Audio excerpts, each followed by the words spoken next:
The Something Wicked, Gretchen Marquette. So appropriate.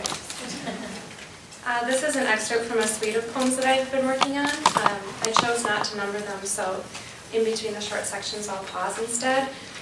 It's called Dear Sweet, and since those are homonyms, I thought I would explain that I mean D-E-E-R-S-U-I-T-E, Dear Sweet. Her neighbor was an archer who drew his bow on paper deer. He tacked them to the trees in the ecotone between his clipped lawn and the scrolling ferns and roots of the woods. Told to stay back, she went close enough to hear arrows shuck and plate light between birches, to listen to the piercing of their paper lungs. The deer stood, arrow-filled, eyes trained on the horizon. Dusk masked their falseness. At school, we dissected the hearts of deer, gifts from hunters, mostly our fathers. Hearts frozen and thawed, glistening on blue dissection mats. They reeked. It was the stink of old death, but how did we know? We knew.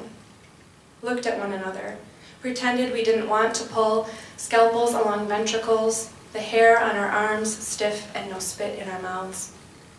It wasn't like the sheep's eye or the pitiable frog pithed for us out of sight.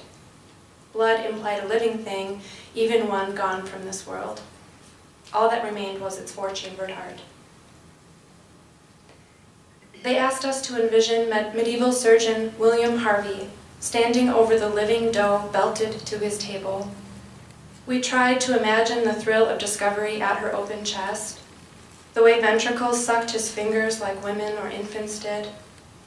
He named the domed structures atriums, rooms filled with light, but we were thinking about heat, what the doe's body transferred to his hand, the tarry dark of her blood.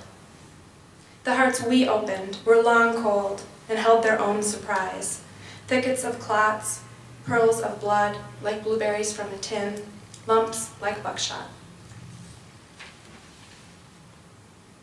If I say my longing is a doe, that it bounds, that it chokes, has parts that splinter, that it can be split from breastbone to pelvis.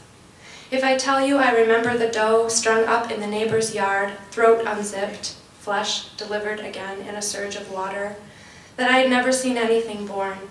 Calves came at night, but deer were butchered during daylight.